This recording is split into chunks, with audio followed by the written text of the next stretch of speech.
So here we play against Adorjan. Adorjan was one of the four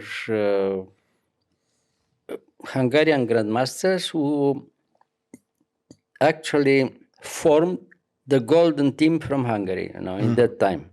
Yeah. That was their best team ever, Portish, Ripley, Adorjan, and Sachs.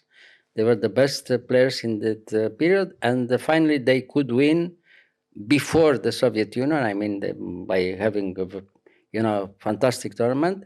Yeah, if I am not wrong, at the Olympiad in Malta in 1980, and the team was really very strong. They could beat everybody. So, speaking the truth, that was one of the decisive games of the Interzonal, because if Adorjan could win against me, he was almost certain to qualify for the candidates. If I could beat Adorjan, then I had also excellent chances to qualify myself. So we have a very complicated game, and the game will be very, very nice until the end, you see. So we have the Queen's Indian. The variation with A3 was introduced by Petrosyan and many other grandmasters. Kasparov played also this with much pleasure, Karpov and so on. And this is the alternative with A3 to the move G3, which is the main line of the Queen's Indian. Okay, so now after knight C3, D5, takes in D5, and now the alternative is to take with the knight. Taking with the knight, we will see a very good example later on against Brown. I think we have another game. But this is also possible. E takes D5 is very normal move. Now G3, we come back to this idea that I told you before, G3 and Bishop G2, if I anketo the bishop in G2. And starting from here, we have a very instructive positional play, the next few moves. Bishop G2, castle, castle. And now knight A6, preparing the move C5. He wants to play later on C5. Bishop F4. And after bishop f4, I took in c5. Now we have the game will be knight e5, of course, rook e8, and now I took in c5. Now he can take with the pawn or with the knight. He took with the knight. Okay, now he's very active.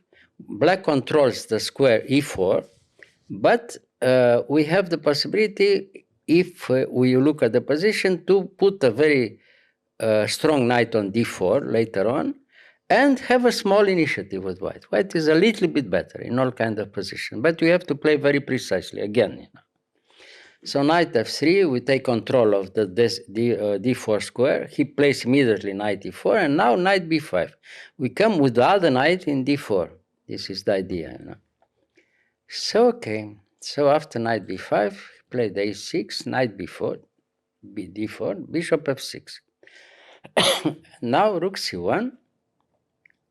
Very logical. And now g5. G5 is a little bit too much. I mean, it seems very good for black, but it takes a little bit too much chance, here. He oversteps a little bit the limit again, It wasn't necessary, but if he doesn't play g5, white is clearly better in any kind of position, He wanted to show that he can, he can play such a move and have very strong counter chess by force, So you have to go back now in e3, of course.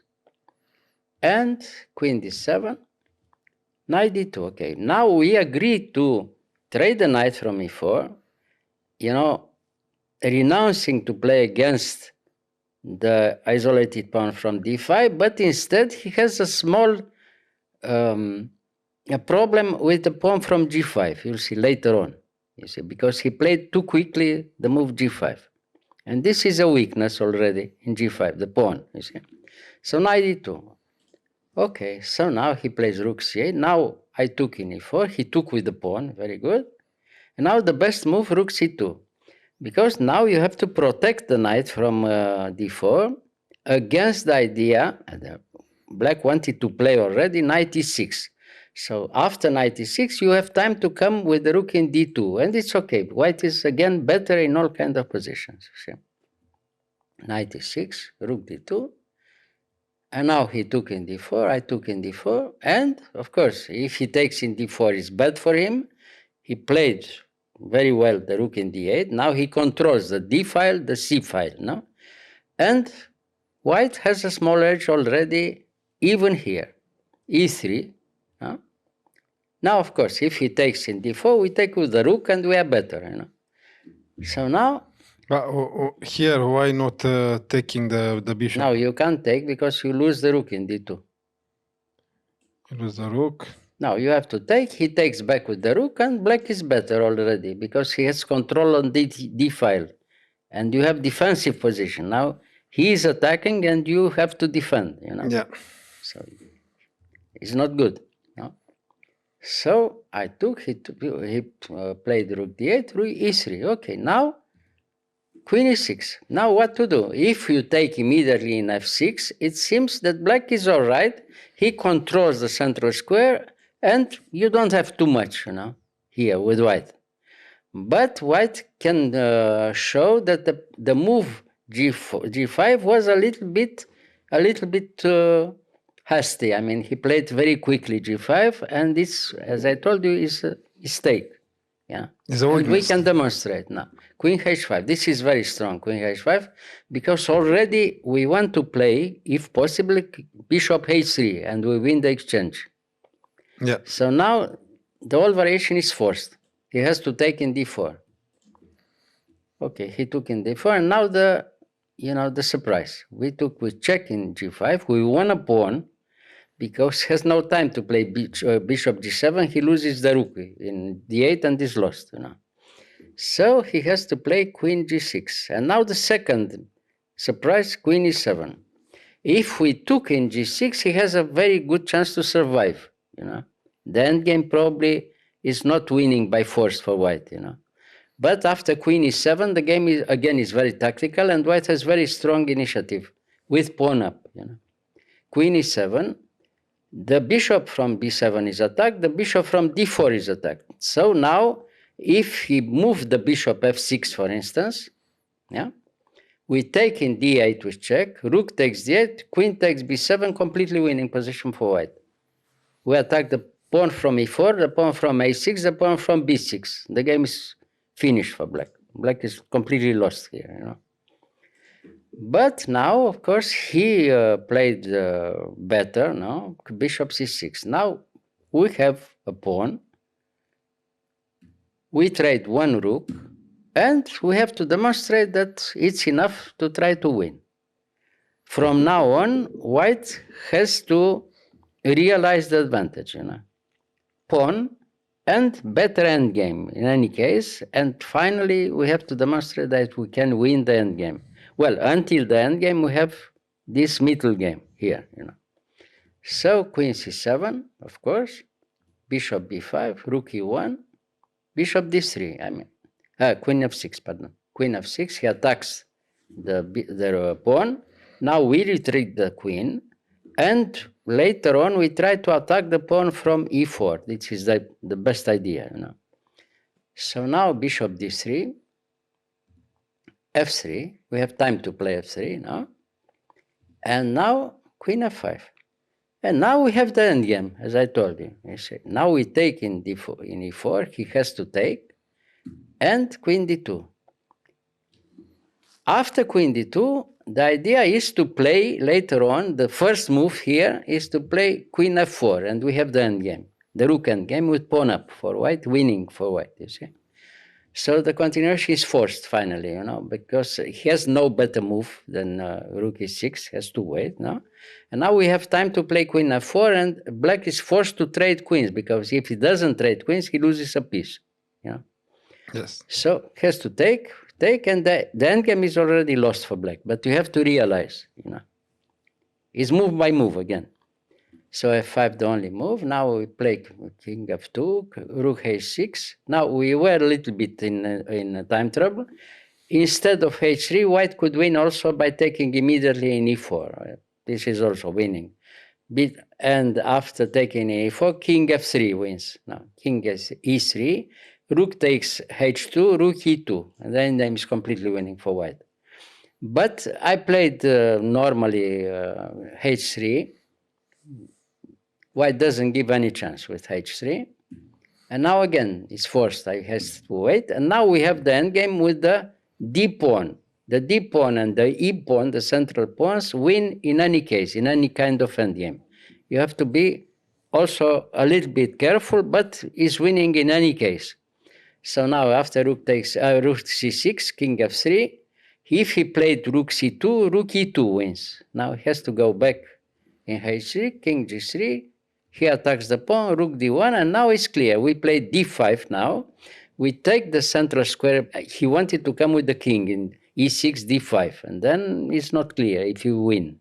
But now he's winning because you are in Zugzwang. In any kind of position, you have to move something, and it's enough. One tempo is enough to show that white is winning in any position. You'll see. So after d5, a5, the only move, rook d3, you give him the move, and the Zugzwang is near, you see. Bishop, king h4, we want to come in g5 immediately, winning, you see. So what to do? G5 with the king. With the king, yes, of course. Now if he moves the rook, we have time to play d6, and again he's winning. So he has to move something with his king, you see. But where? If h6 first, because we wanted to come immediately in g5. h6, okay. Now rook d4, we give again the move. What to do? So b5, and now after b5, rook d2. Again, you have to move something with the rook or with the king. If you play king f6, white had time to play king h5, winning. So after king e7, we move the rook on e5, you see, later on, or play king h5. Now we have the end game, as I told you before. Now he has to take the pawn. No? Now we take this, and everything is forced. Rook d3 is forced, no? And king g5. Now he takes in h3, we take in f5, and it's clear that we win the end game because the king is cut in d7, you know, and we are free to go with our pawn. You know, the f pawn wins in any kind of position, and here is forced until the end. f6, and he resigned. No? He resigned, yes. Yeah, nothing to play here. Yeah. Wins by force. Now we threaten king f8, f7, and in a few moves, queen. You know. Very good technique, and everything was forced. And in this moment, probably if I played normally until the end, I could qualify for the candidates. But I don't know why I forced too much against Tal, and I lost the game, and therefore, finally, Adorjan qualified, you know. My opponent from this. So in this interzonal. In this interzonal, yes. I had very good chance to qualify. If you had a draw with if I had one draw more, if half a point more, I could qualify for the candidates. Well, it was my fault. I don't know. You forced the game with Tal. I forced the game with Tal, but okay, against Tal, everybody could lose, you know. But it was strange because when I played Tal later on, he was first already. I mean, he was leading the tournament. He would qualify for, you know, for the candidates without any problem. But I was in second place. And why I decided to play for win is very unclear, you know, because I needed only to make a draw. And it's very surprising because we played probably 12, 13 games altogether, Tal against myself. Mostly of these games he played always with white, and he couldn't win any game. And exactly here, I decided to play for winning with black, and I lost the game. I mean, it wasn't necessary. Yeah, it's not an excuse, but I could play for a draw, and you know, if I make draw with Tal, it was enough. But the game was Tal was not decisive. The decisive mistake was to lose against Troyes from Brazil. I had a completely winning game against Troyes, who was one of the players, you know, not as strong as the others. I mean, and he lost against all my opponents, and I had completely winning game against Troyes. I could win without doing anything. I mean, in time trouble, I had 1 hour more for white, and you know, completely winning. And I decided to win, you know, by sacrificing a piece. If I sacrificed in G7, was completely winning in a few moves. I sacrificed in H6, and he had a, you know, unbelievable defense, and he won the game. Later on, I had my revenge. I won a few games against Troyes, but it wasn't necessary. I had to didn't win here. exactly I had to win in when you this need it tournament, of the course. most. Yes. Well, it happens. This is chess. This is sport, But it was a pity. It was a pity because it was a very good tournament. I played very well in Riga. Yes, yes. And as a proof, let's say, 1 week or 10 days later on, we played a very strong tournament that we showed some games from Novi Sad, and I won like this the tournament in Novi Sad. But it was better not to win Novi Sad, but qualify here, in Interzonal. And then you'll be in the candidates. Yeah, I was playing the candidates. That means the first 8 in the world, and with a good chance to attack the title. Yeah, that was very good. Yeah. Okay, it happened. Pity. Yeah. True. Yeah. All right. But the game, coming back to our game with Adorjan, was a very nice positional play and convincing win, of course, against a very strong player. Yeah. All right. Thank you. You are